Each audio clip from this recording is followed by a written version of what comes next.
hadn't talked to a friend of mine for a couple of weeks, and we were doing that, actually a couple of months. This was 2 weeks ago. Hadn't talked to that friend for a few months. And you know, do that thing when you're catching up with your girlfriends. How are the kids?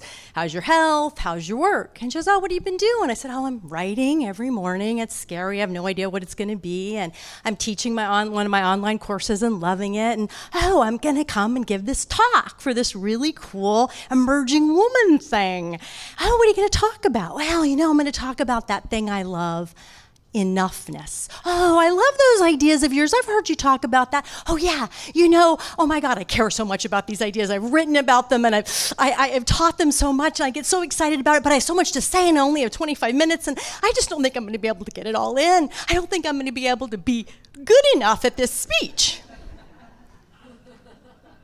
We were silent for about 2 beats.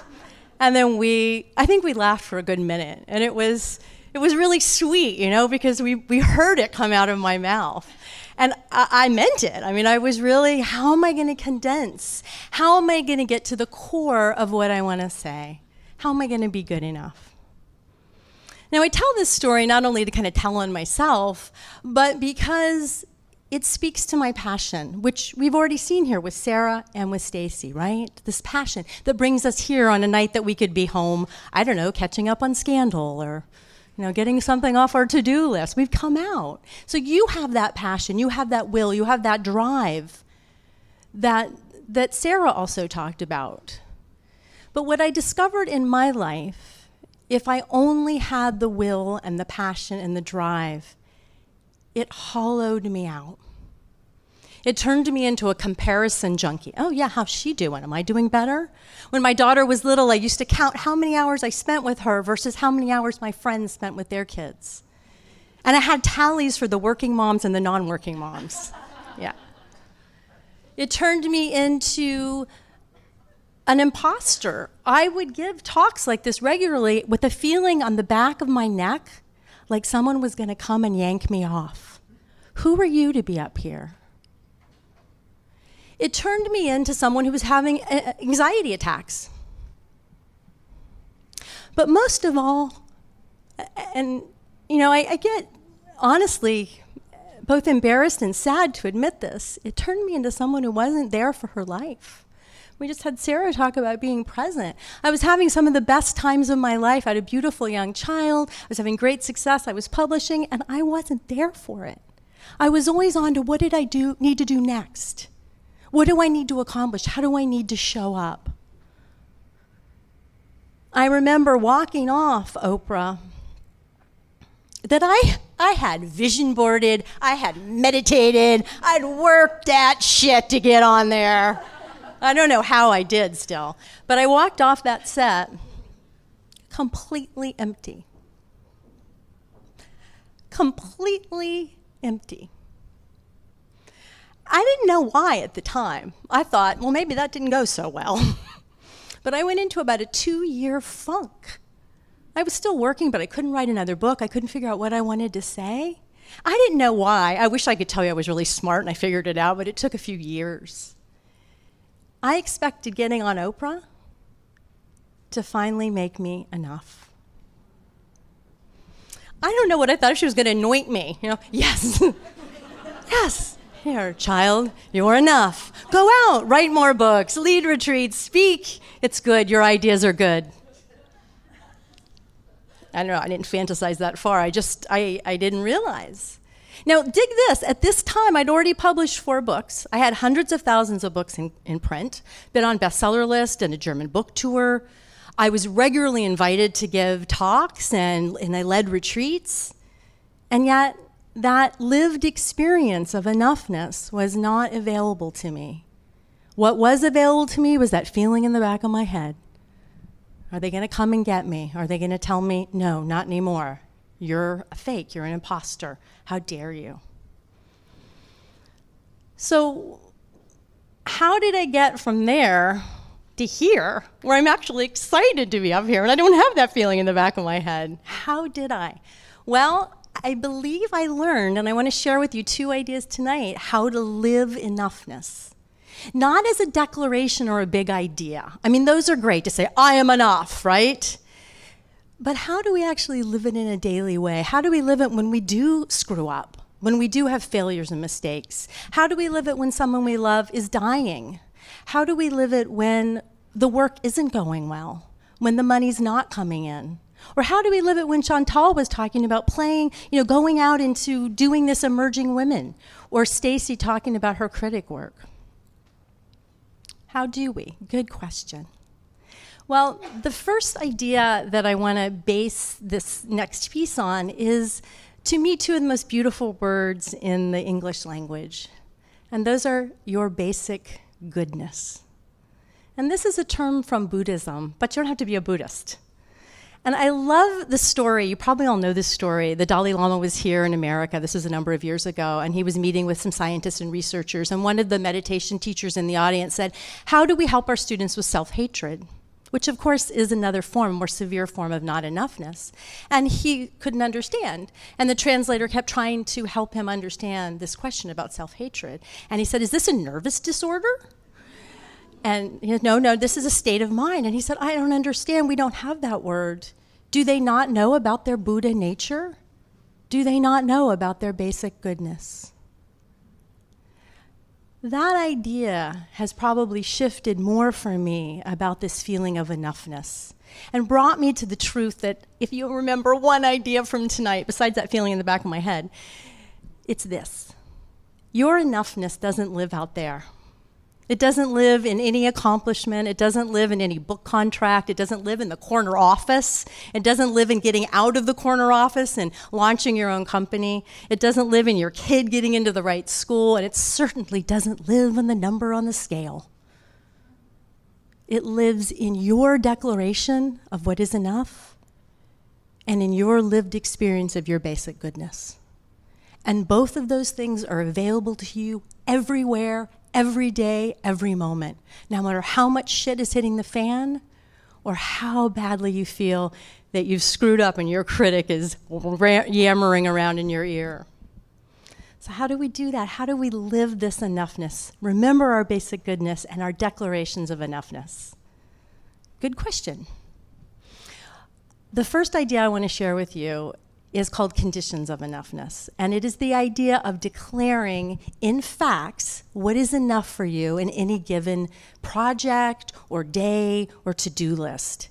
One of the ways that we run down our brain, we kill our nervous system, and we live in a state of hyperarousal or fight or flight is by never knowing, when have I gotten to finished?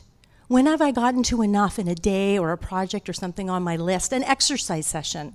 How many times do you end the day and look at your list and go, God, I didn't get very much done, did I? Yeah. How does that make you feel? Yeah, shitty, yeah. It actually really leads to burnout really quickly. If there's one real practical thing you can take from this few minutes with me, it's to start naming on that list for a project, for whatever you're doing, what would actually be enough, and how will I know I reached it? How often are you raising the bar on yourself? Maybe you go to the gym and you do a 45-minute workout and you're like, well, that wasn't really good enough. That's not going to do anything. Or for those of you who are writers in the audience, like, oh, I wrote for an hour. Well, I bet, Toni Morrison writes for longer than an hour, right? So if you want to begin to experience enoughness, not as a concept out there, not as a place you're going to get to someday, but as something you can touch now, start to name what is enough in facts, not in opinions. They're dependent only on you. So my conditions of enoughness for this talk, for example, was how much time I would put into preparing. Because I don't know about you, but if there's no limit, I'll just have prepared for weeks for a 25-minute talk. Do you ever have a garage and you move in and you're like, I have no stuff for that garage? And then you move out later and the garage is full and you're like, where did that come from? We do the same thing with our work. So I decided my conditions of enoughness for the talk were how many hours I would prepare roughly, that if I started to get hyped up while I was practicing or up here, I'd take a breath and settle back into that basic goodness. And the third thing was, as I was preparing, I would keep asking myself, what feels most true for me? What feels really important to get across in this talk? So those are some examples, conditions of enoughness. There's facts, I would know when I'm doing them, and they're not dependent on you loving the talk or not liking the talk, right? One of the ways that we live in not enoughness is we keep waiting for someone else to reflect back to us instead of naming it for ourselves, declaring it for ourselves so that we can actually see it, taste it, and experience it. Dependent only on us, and here's another part, on an average day. Do you ever look at your to-do list or your project list for something that you're taking on? And it is the superhuman list, right? This is the day you're going to not have a headache after lunch. This is the day you're not going to get tired at 4. This is the day no one's going to get sick or your friend's not going to call and need a half an hour of your time because they're in crisis. How many times do you have that day? Oh, come on. No hands? Right? Yeah, occasionally, right? Maybe once a year, right? Twice a year? Maybe if you're super lucky, once a month. But we keep planning our lives, our to-do lists, and our standards for enoughness based on being superhuman. You want to start experiencing enoughness, start to plan the list, the day, the project for being normal, for being human, for maybe having some shit come up tomorrow. Then the last couple of things I want to say about conditions of enoughness, I'm going to ask you to do a little something together, is it often helps to have a time element. Another way that we get sucked dry is that we don't ever say, how many times am I going to exercise a week? Or how long do I want to write for? Or how many times a week is it okay for me to visit my mom in memory care? Instead of feeling guilty that I'm not over there every day. So start to think about naming enough and simple facts, putting a time element, how often, for how long, by when, that's another one. Give yourself deadlines that are very clear so you know you've reached them. And then the last part is when you do these things, you actually take a moment and say, I declare myself satisfied. Even if you don't feel satisfied. Because those inner critics are going to be going, oh, really? You think that's enough? So we're looking to train our brains to refocus our awareness on declaring what is enough for us. So at first, it's not going to feel like it. This takes practice, but I promise you, tens of thousands of women have used it, and it's really, really powerful.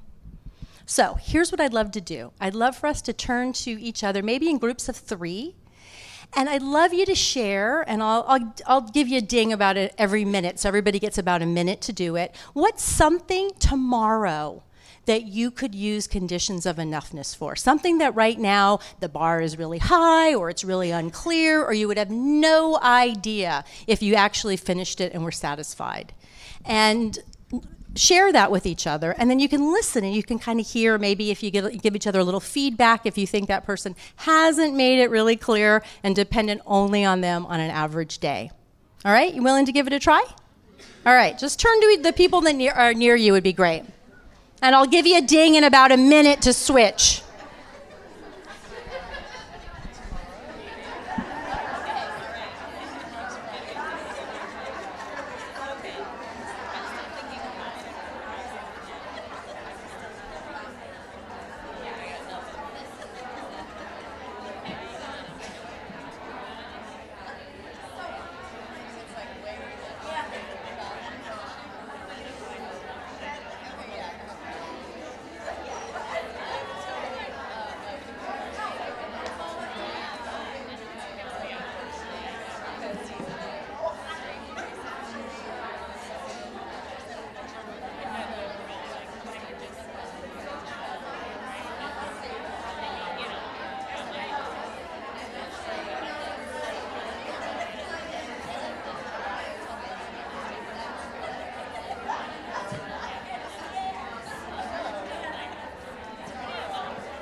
So go ahead and switch.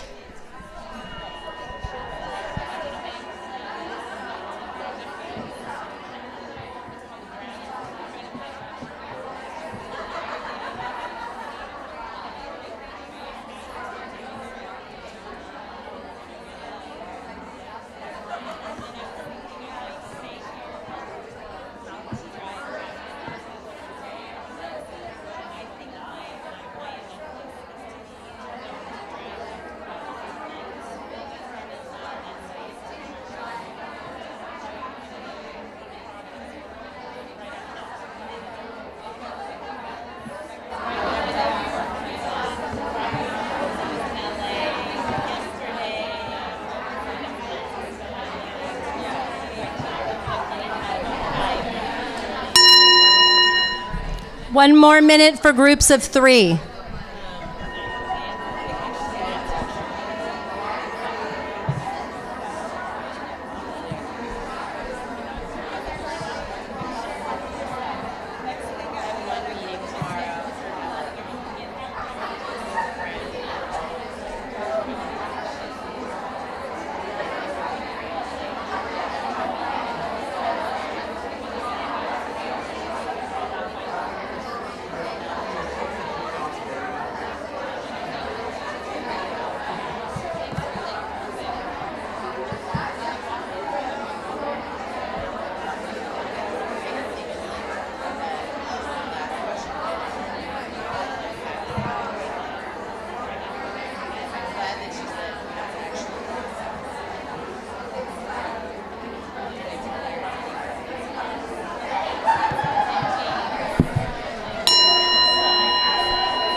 So coming back, I've unlocked you. Now you're just... So coming back, I'd love to hear from a couple people. Did anything shift for you, or do you have any questions about using this tool? I call it conditions of enoughness. Anybody have an interesting experience with that? Yeah.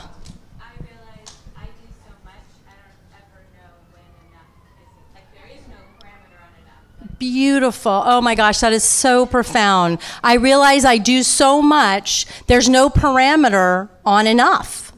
Right, there's no naming our declarations of sufficiency. We're great at expansion, we're great at passion, we're great at raising the bar, we're great at all of that. And that's beautiful, right? There's a lot of possibility and energy in that. But without enoughness, right? Remember where I started, hollowed out, comparison, imposter. Enoughness is the balance, it's the grounding. And it prevents us from having, panic attacks and perhaps Bell palsy and adrenal failure and some of the other things. Anybody else have a thought or a reaction or experience that you're willing to share? What that was like. Michelle? Yeah. I saw that unless the big project is finished, I don't give myself incremental credit. Ah. It's like tomorrow, yes. I will do this and call that a win.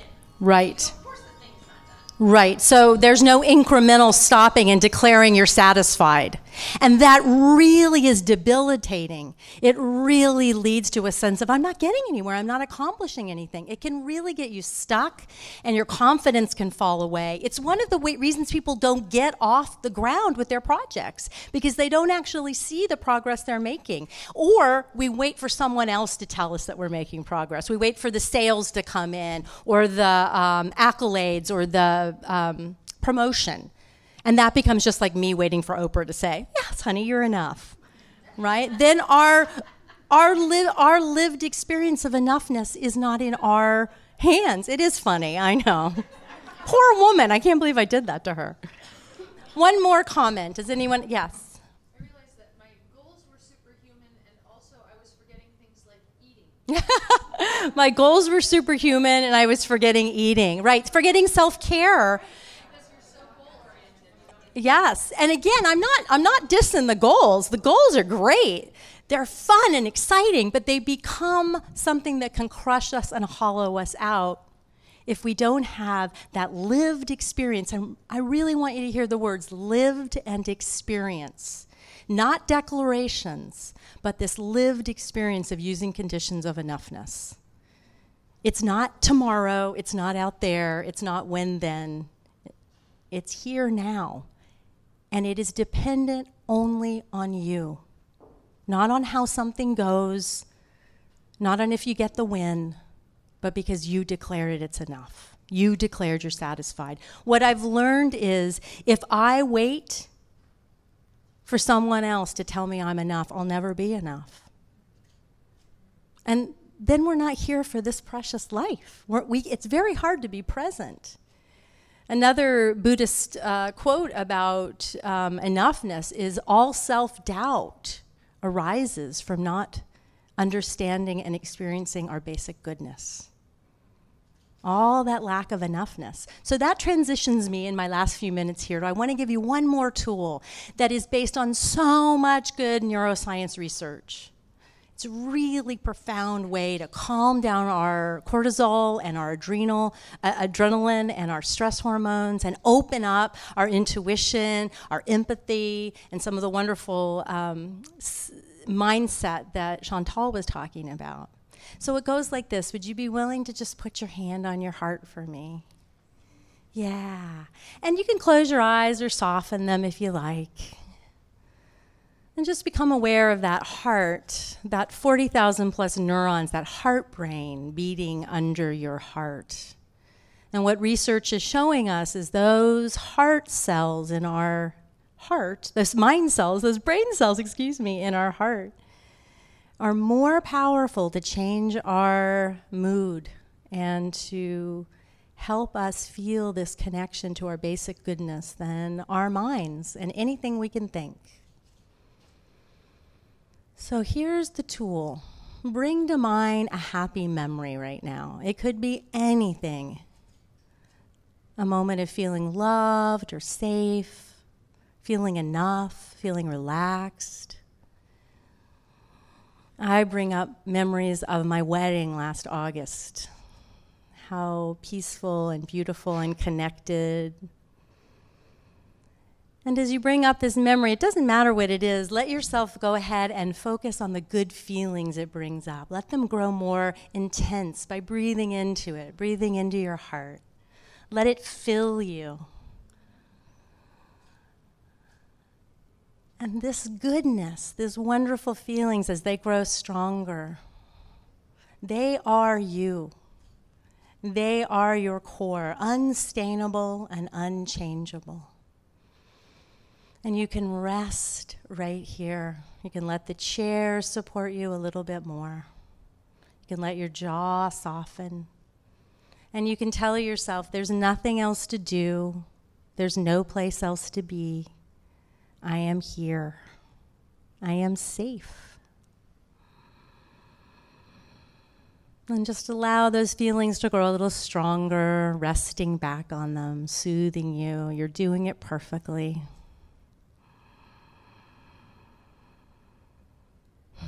And if there's a part of you that doesn't feel enough, that feels maybe something happened today, or something's not quite right in your life, or a project is weighing on you, go ahead and extend these warm feelings to that part of you, or that worry or that concern, like a gift or a blessing.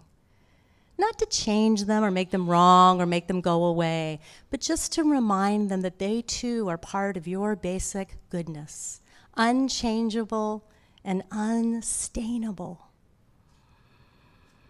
If there's any part of your body that needs some love and softness, go ahead and just extend it, offer it. No strain, you're doing it perfectly. And when you're ready, come back. But don't leave that enoughness. Don't leave those good feelings. You can do this practice anywhere. You don't have to close your eyes. You don't even have to put your hand on your heart if you don't want to. Just to bring up good feelings. I use memories because it makes it a little bit stronger and easier for me to go in. But you could use something beautiful in your environment. If you keep flowers on your desk, or you have a child that you're spending time with, you can take in the good of that present, whatever's present that's beautiful and nourishing, and breathe that in. We need about a minute. That's all to reset, to touch into our basic goodness, and to extend it to the parts of us that may be tired or stressed or not feeling like enough, to offer it as a blessing. So here's the two ideas, just to recap. Conditions of enoughness. You declare what is enough, dependent only on you on an average day. And when you reach that, whatever it is, I exercised for a half an hour. Oh, I didn't yell at her in the meeting. You say to yourself, I am satisfied, even if you don't feel satisfied. Okay? And the second one is, use this reset, positive feelings. Bring up a memory. treasure it, savor it, relax into it, let it fill you up, lean back on it, soften, extend it to any part of you that's worried or scared. 1 minute. Your brain will tell you don't have a minute. It's lying. Don't fight it. Just say, I got a minute. You can go to the bathroom while you're doing it. Multitask. So those are 2 ways to live enoughness. Because remember, my friends, enoughness and satisfaction, they don't live out there in something you're going to accomplish, in something you're going to win or do, or a number in your bank account. They live in these declarations, in this experience of your basic goodness. I love the Rumi piece that says, there was a pearl of great price for auction and no one could afford it, so the pearl bought itself. So get your satisfaction, get your enoughness. It's yours, it's here right now. Thank you so much.